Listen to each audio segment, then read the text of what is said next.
Good evening, lovely tubers. White Mexican back again for another video tonight. Getting things started, I just wanted to spotlight a few archetypes, deck cores, and the first one is going to be Phantom Knights. This is a pretty cool deck, mostly because of Silent Boots. We got a secret rare version right here, and Ancient Cloak. These are really cool cards. Really quick, I just wanted to spotlight these. I'm not going to go too deep in detail with this. Rusty Bardiche is currently banned, if I'm not mistaken. Pretty trap-heavy, eccentric deck, but it's got a plethora of different support cards here and could maybe even get support in the future, who knows. But a lot of people use Boots and Cloak kind of as engines, tech cards to side in or to put in with their other builds. So it's a pretty cool deck. I'll check it out. It's relatively cheap as well. Next archetype deck core is going to be Infernoid. These have amazing artwork. I really love how they're fire fiends. There's not really a lot of fiend monsters that are fire, so it's kind of pretty unique on its own merit alone. It's relatively cheap too. There's a couple ultimate rares here. I'd probably say the MVP is this card right here, at least for price value. The original prints Donnie from Secrets of Eternity are only a couple dollars for the original print firsts, and like all of these cards just have really fantastic artwork, and it's a pretty cool deck. I like how it's a graveyard based deck for the most part. Looking at the price point, it's like barely a little over $2 if you factor in shipping for this. 4 pages left of this for the original print secrets, so those are really nice. But this is just a really cool deck, and there's a lot of things that you could potentially blend this with. I really love decks that are really blendable that you can mix like other deck cores into and kind of just make your like a combo deck or a diverse deck. So this is definitely another deck that is relatively cheap, actually very cheap, and could potentially be getting support in the future too. And it's a deck that I really appreciate, so I just wanted to showcase that really quick. I don't really normally do this, but this is pretty cool. I guess because I was just talking about Infernoid, that's kind of why. But more so this first effect. So this is a super rare Donnie from Eternity Code, and Eternity Code just came out. But I think this is really cool here. You can basically pitch one to send a fiend from your deck to the graveyard. There's a lot of effects you can pop off potentially from that. And then, of course, it's got the whole Infernoid support for its second effect. But I just thought that was pretty cool. Artwork is kind of just like whatever. It's not really a big deal. But this is a brand new super rare, so it's super cheap and 2 pages on the market. So I thought that was pretty cool. Next is going to be Power of the Guardians. We have 2 prints here, the 2018 Megaton reprints and the first original prints from Extreme Force. When I think about this card, I think of anti-meta. I'm an avid anti-meta player. And there's things like Moon Mirror Shield, and there's this Phantom Fog's Blade and Phantom Knight Sword are just a handful of cards that people tech in to support their Dynas, Thunder King Ryos, Banishers of the Radiance, whatever it may be, a whole bunch of shenanigans. And this card is really cool too. I haven't really been messing around with this card, but I want to kind of try it out because I think it's just an ideal card. It's kind of just like a potentially next gen per se, or just like an alternate tech card to use, more specifically probably more popular in the realm of anti-meta.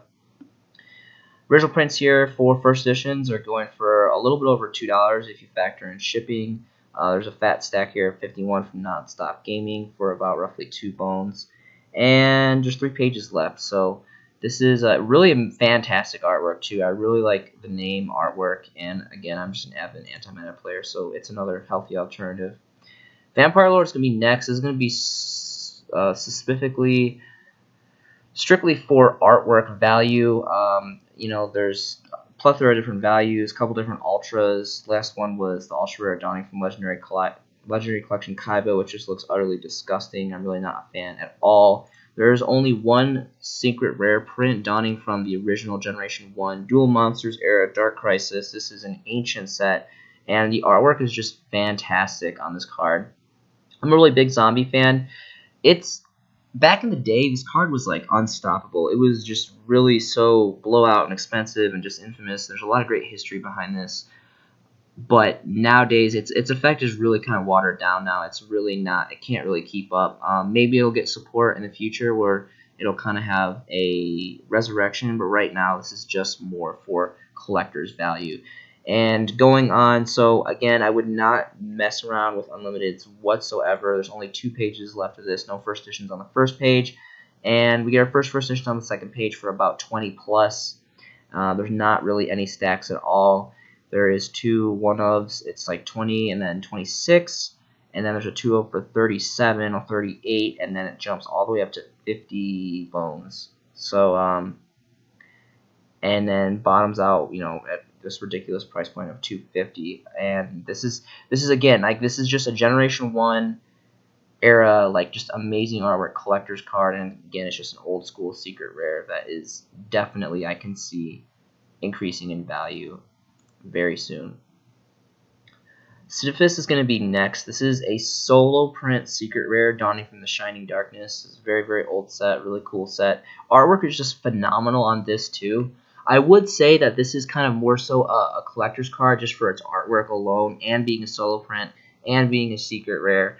But on top of that, its effect isn't that bad. It's got 2 effects here. You can pause the video, read the effect if you want. It's really cool. It's not really too bad of a card for what it is, for how old it is. I think its effect holds up pretty well. It's unfortunate they didn't make it a plant type monster, but I mean, it is what it is. I think the sheer fact that it's a secret rare and that it has really cool artwork, its effect isn't terrible. Plus, it's a tuner, which is pretty cool. Definitely kind of keeps it alive and has potential to maybe see play one day.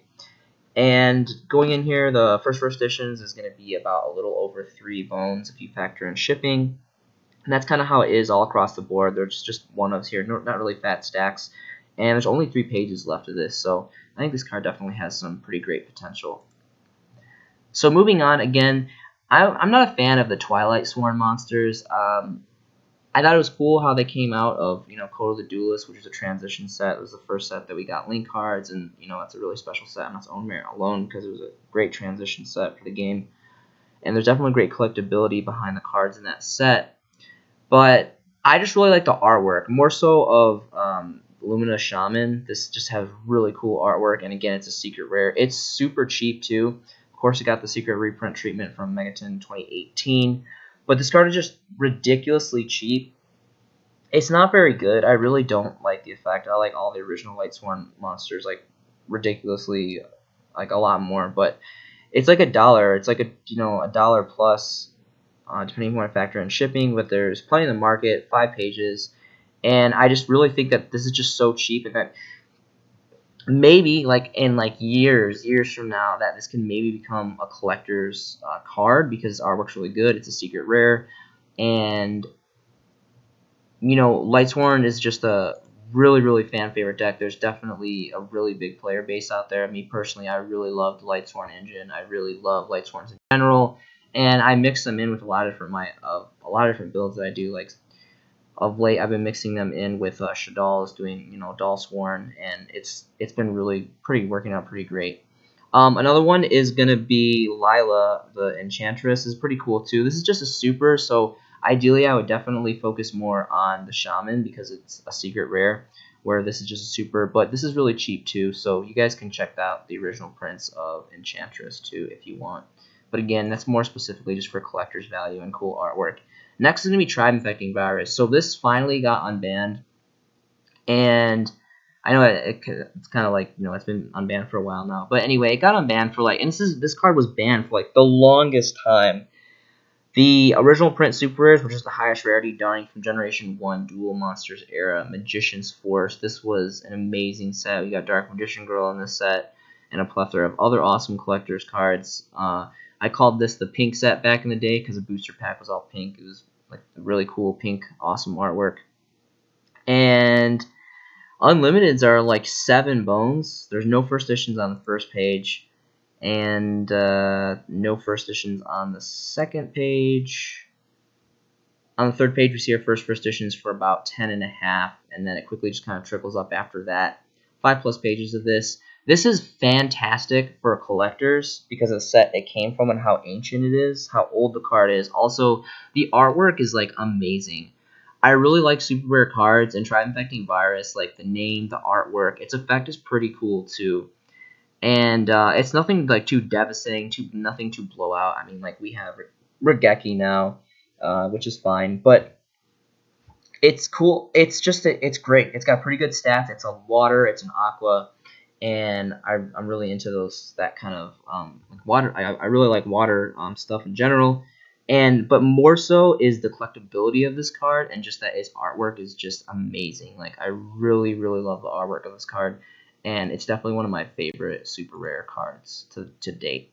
Next is going to be Blue Eyes White Dragon, the ultimate rare prince, Donnie from starter deck Kaiba Reloaded. So this and the Dark Magician both came out from these reloaded starter decks, which are about almost 7 years old now. These came out, I believe, in 2013. These starter decks, and I've been talking about these cards for quite a while. If you guys have seen my videos from like even probably as far as about a year ago, I started buying these up for about 5. Well, my rule of thumb was for Blue Eyes, for first editions, again, first editions exclusively, Ultimate first editions, this print specifically, I was picking them up for 5, whereas Dark Magician, I was paying for 3 or 4, was kind of more my rule of thumb for Dark Magician. But these are the only Ultimate Rare prints we have of these cards, and you know, obviously being like really big anime cards and just great collector's cards in general. And I felt like I was going to get a lot of skepticism for kind of making this choice and kind of heavily featuring these cards in my Market Watch investment videos. But I stayed true to it, and I really believe in these cards because the sheer fact that I think that they are the only ultimate rare prints to date overshines the fact that they came out of starter decks. And obviously when the starter deck came out, they were easily available, but now 7 years later, they're not so readily available by any means. And Blue Eyes has doubled. So I was picking these up all day for about 5, and it's already sitting at about 11 here. And then it goes up after that, and then there's only 4 pages left of this. So I'm definitely, I, I'm really proud to say that, yeah, like I'm really happy that, I didn't really hear or know about anyone talking about these Ultimate Blue Eyes and Dark Magician, and I knew this was going to happen again, kind of like the Dual Saga versions. I kind of talked about the Dual Saga versions, and those are definitely going up too for Blue Eyes and Dark Magician. So I think it's really cool. It's kind of making a turn for the better on my side, and it's just cool. It's just cool to kind of like see things happen. Like the market is forever changing and evolving. And Dark Magician is roughly around the same too. It's about 10. It's about 10 bones for the first edition prints, and then about 4 pages left for this as well. And then, yeah, it's pretty much just about 10 all across the board for the Dark Magician Ultimate Rare print, and then it kind of trickles up after that. So really cool to kind of see these cards going in my direction.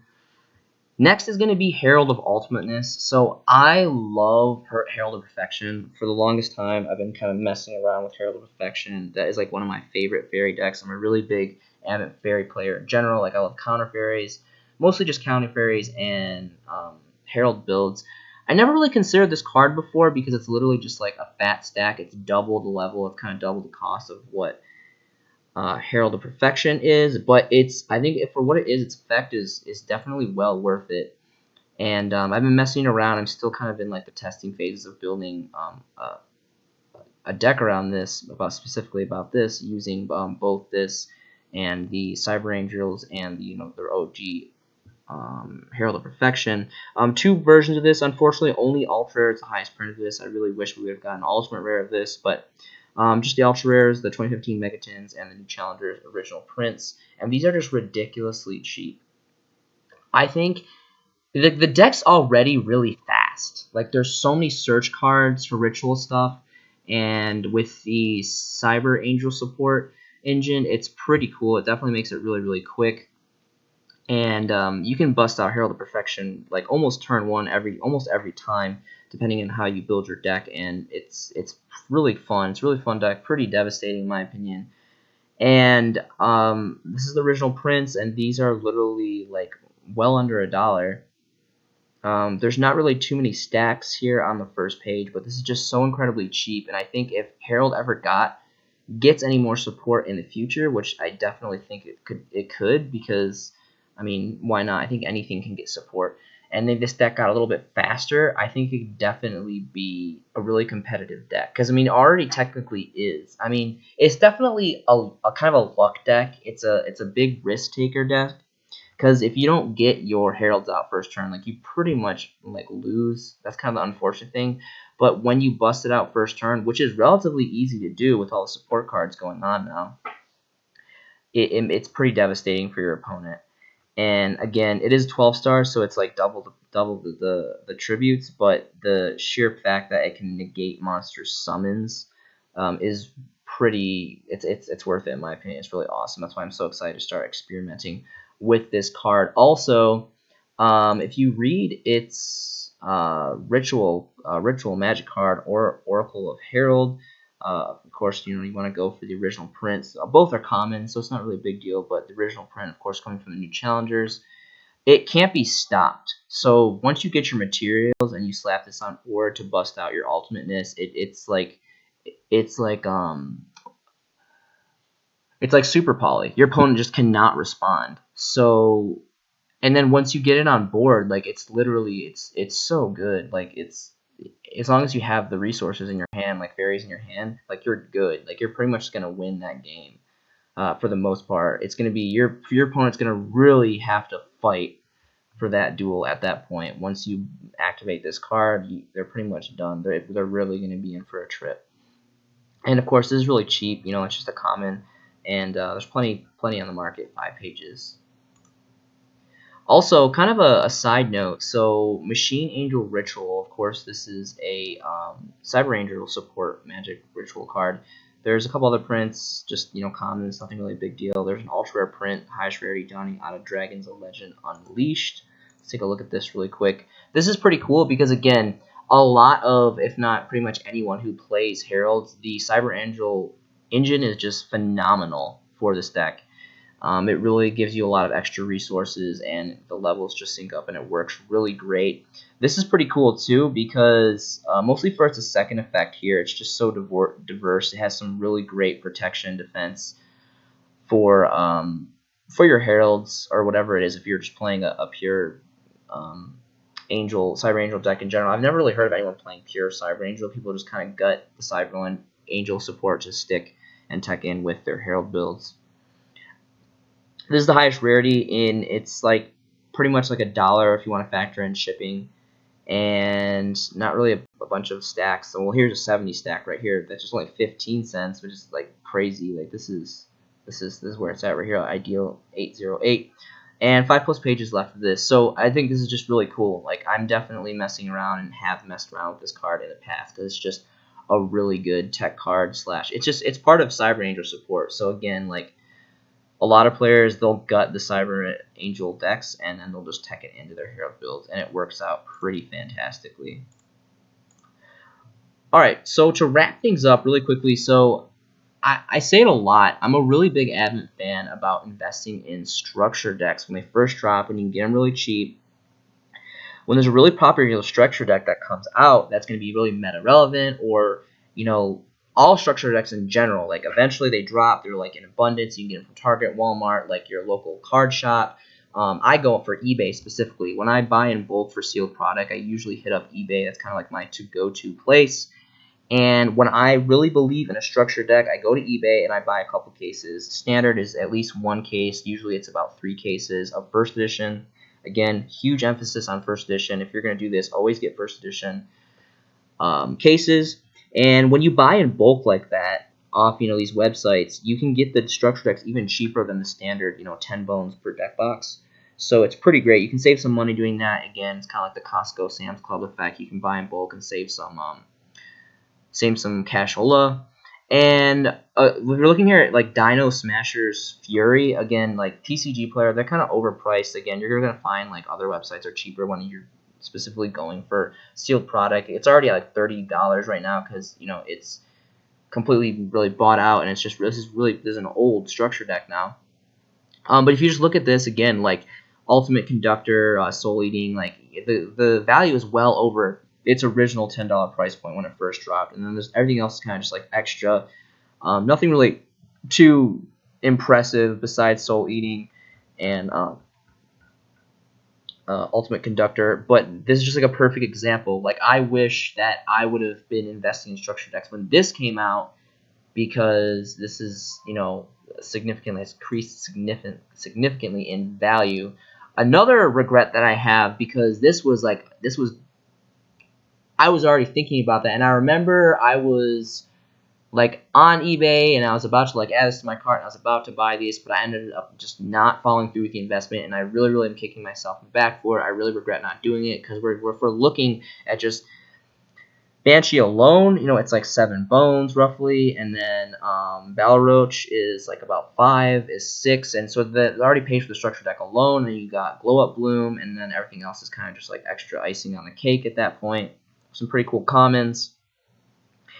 And again, like, this is just a really great structure deck. There's a lot of big fan base for zombie players, and the structure deck was just huge support for zombie players, and it's a really fun deck to pilot.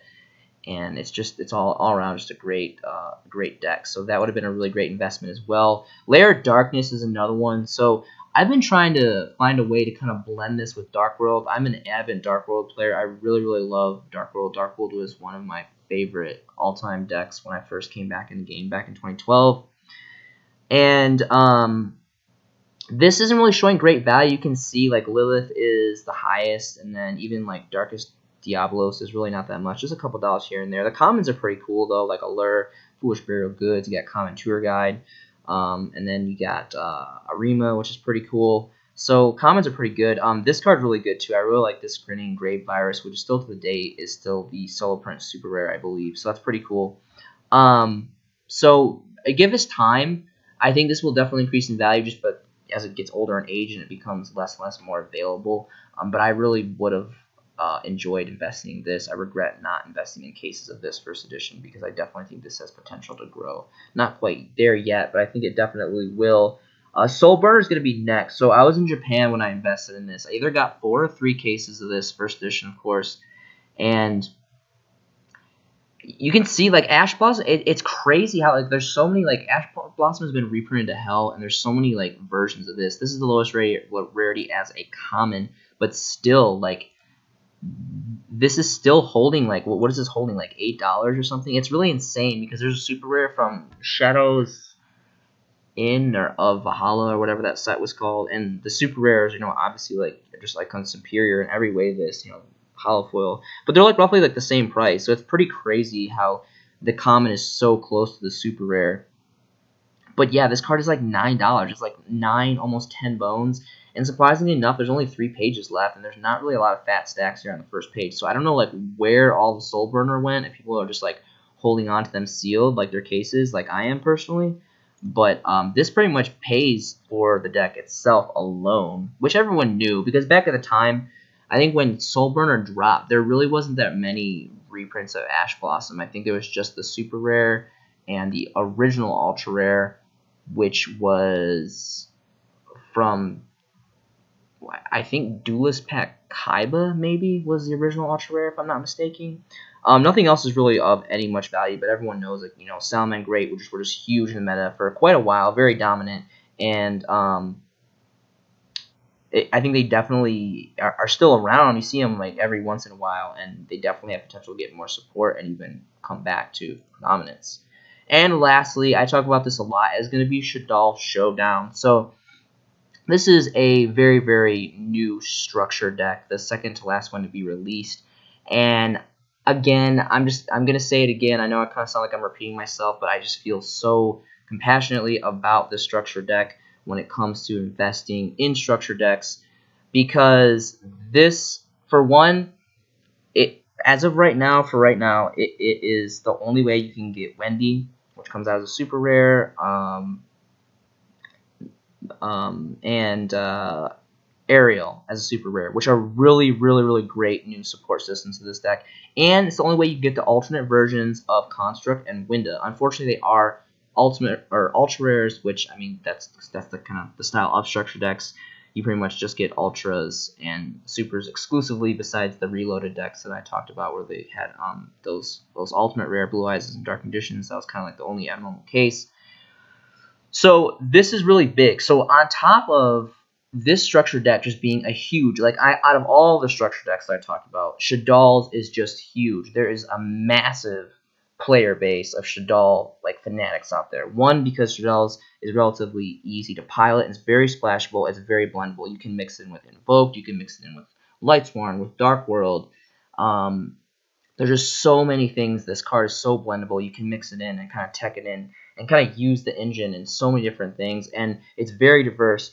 And it's just again, like, it's gonna fall in natural suit. This is still really new. It's still relatively available, but when it's not, it's going to increase in value. You can already see here it's already slowly, like, not really significantly, but increasing in value from its original $10 price point. But in time, like, give this, like, this is going to be, again, like a long-term investment. I'm talking about like 5-10 years, but this is going to be like, this is going to skyrocket specifically for the sealed first editions. And that's the trick. When you guys are going in and you're investing in these structure decks when they first drop, when you're buying cases cheap online, go for sealed first edition. I promise you, just in sealed / collectability value alone, and just as they grow older in time, they're just going to hold amazing value. This has been a showcasing by the White Mexican. I hope you guys are having a fantastic day. I totally messed up my line. How does it go again? Thank you so much for watching these videos. I hope you guys are having a fantastic day. This has been a showcasing by the White Mexican, and I will see you in the next video.